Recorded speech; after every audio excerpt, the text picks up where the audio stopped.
Thank you, Diletta, for the very warm welcome on this very chilly day in Melbourne.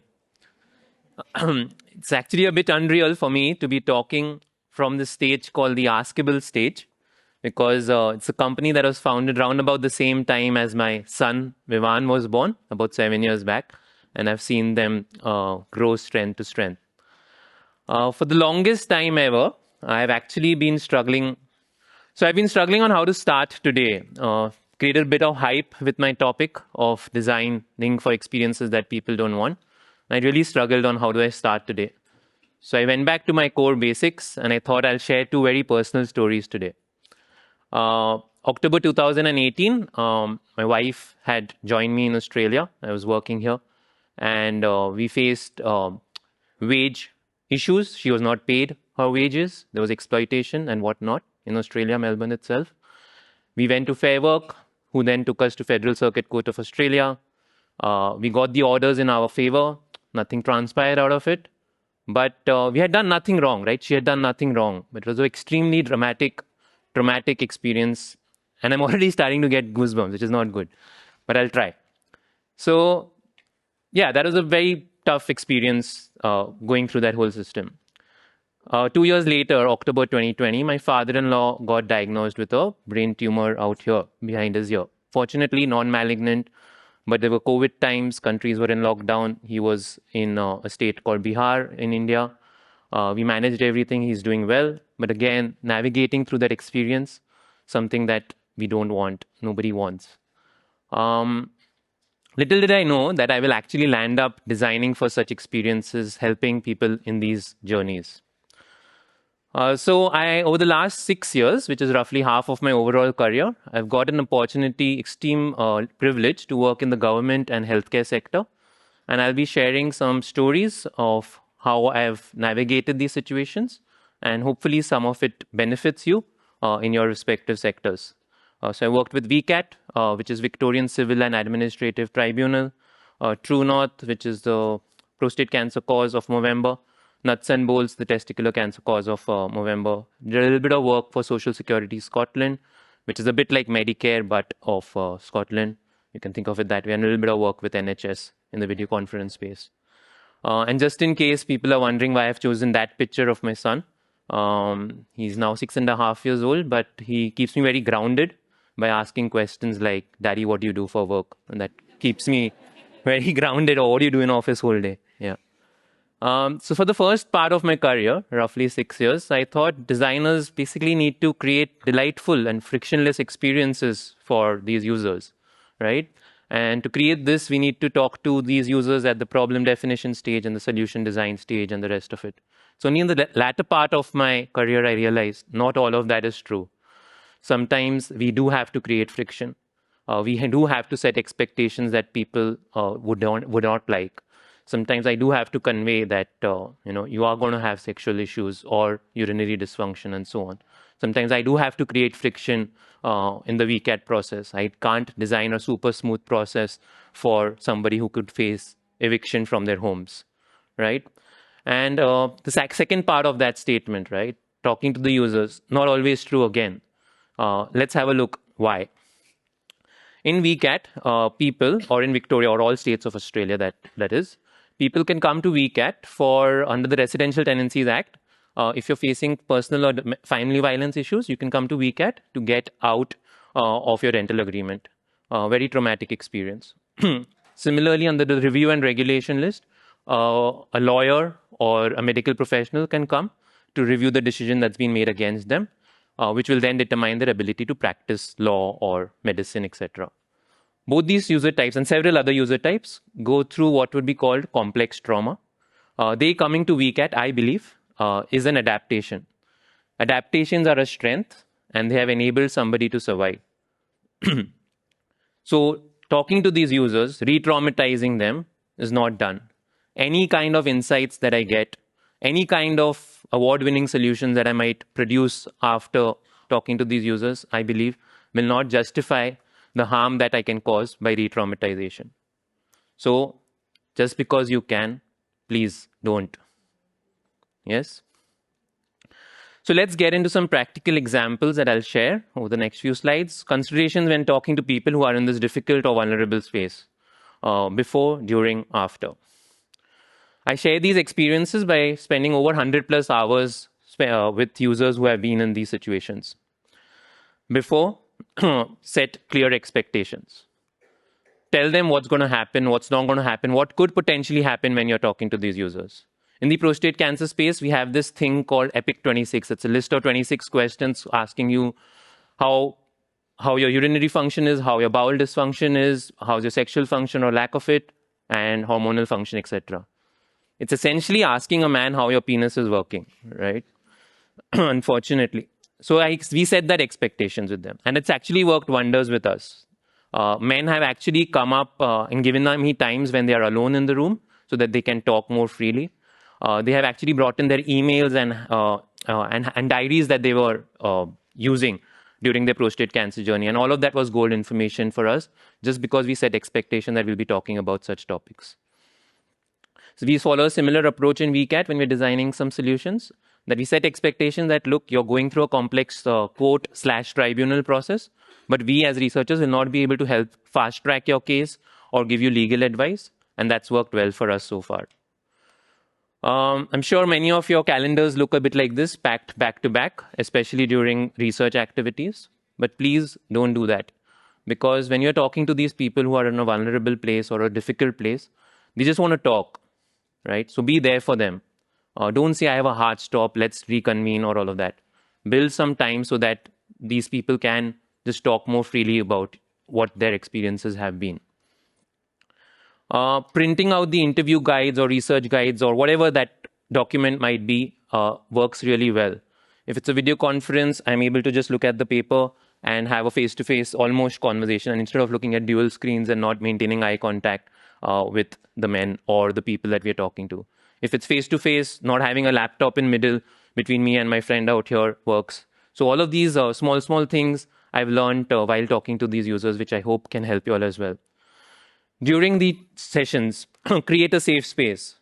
In fact, today as well, right, the organizing team and the other speakers, we had co-design sessions, and they created a safe space for me to be able to share these personal stories with you all today. So create a safe space. A lot of video calls happen, a lot of interviews or research studies are happening over a video call. During COVID times, it was totally acceptable for my then 2-year-old to be jumping around in the background or my wife to be going around, but not while I'm talking to a man who's talking about his sexual life or about his divorce that might be happening. So I would choose times, or I would make sure that my son can be taken care of by my wife at that time.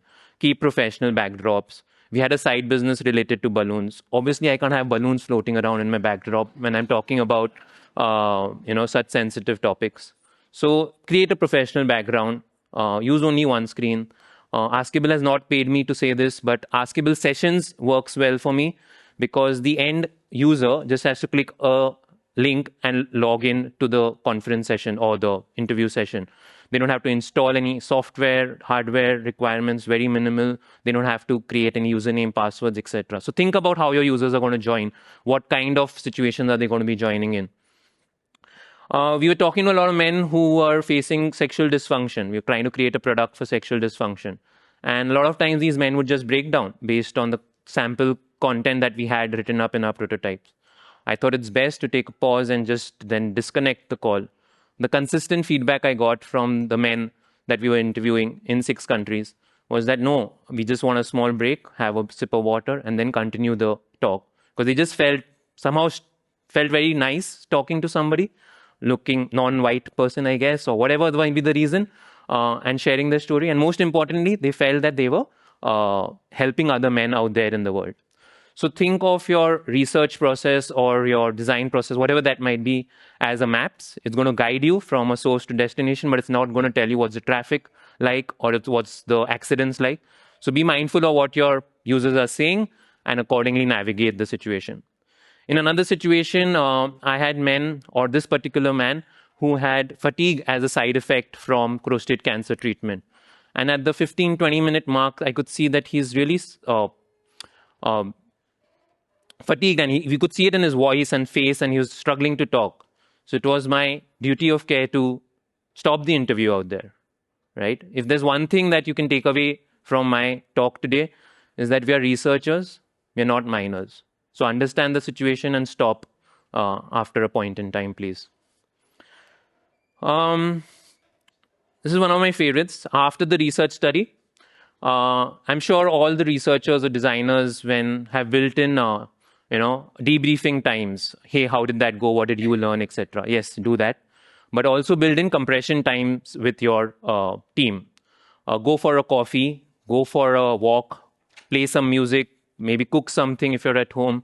Do something not related to your core work activities. This will ensure the physical and mental well-being of you and your team after coming out of such heavy interviews.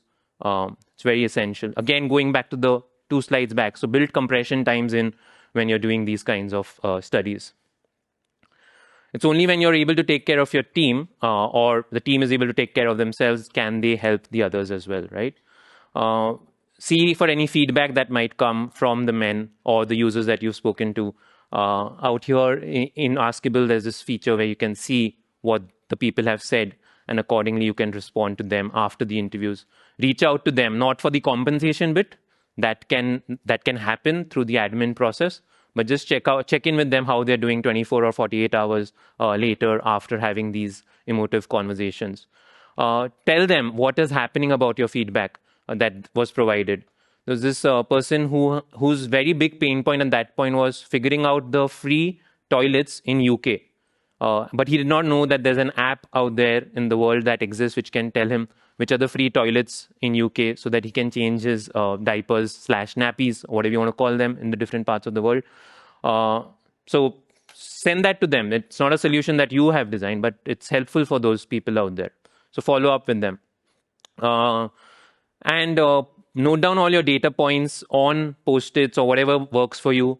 Put it up on the wall. For such highly emotive research, my strong recommendation is that the team becomes living embodiments of the data points and the insights that you have received from men.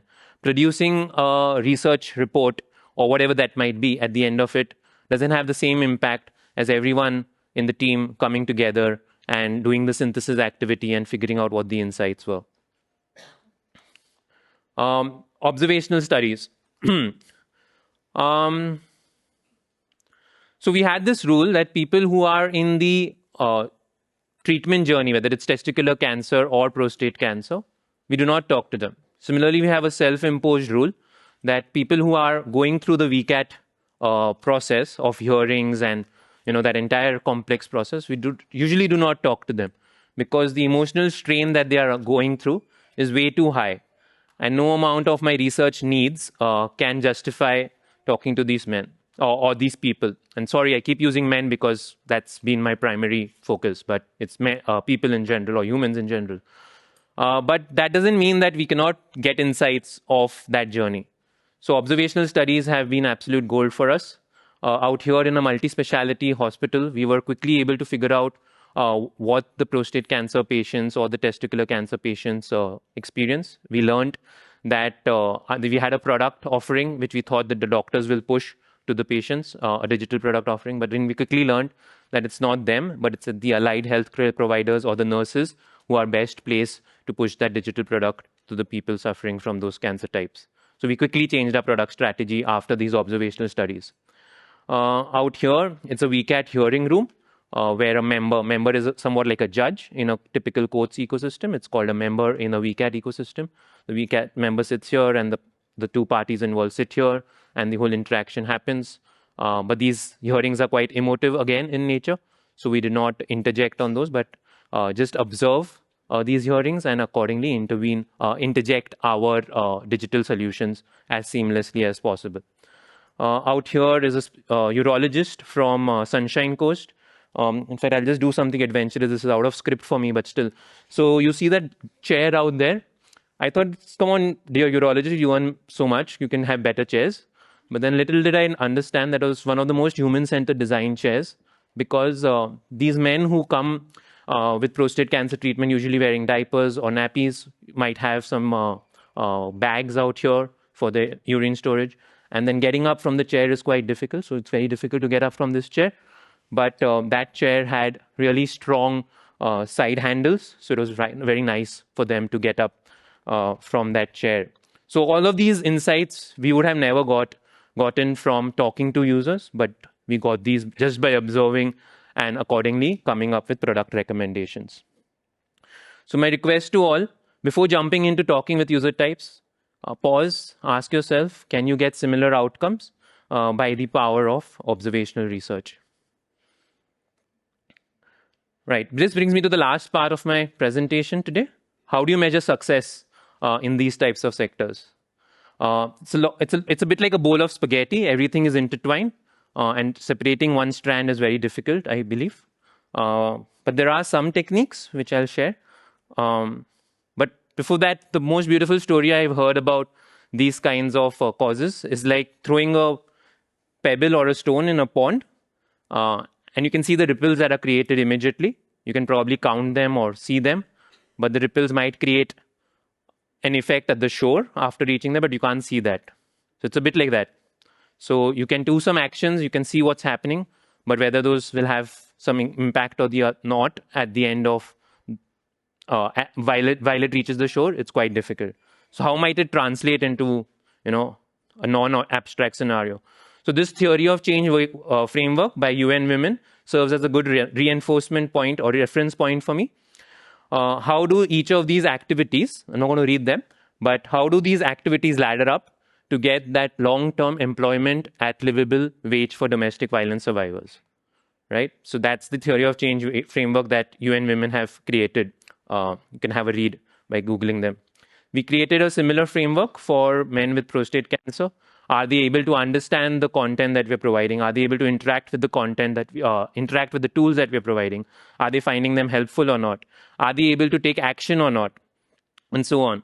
But whether or not they're booking appointments with their GPs or with the physiotherapists, we don't know. We can't measure, right? And that's fine as well, because it's only after that will they live healthier, longer, fruitful lives.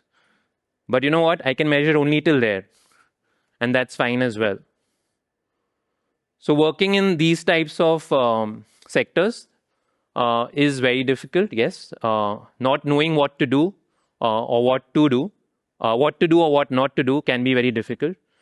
Not knowing what the impact of your solutions are is also very difficult.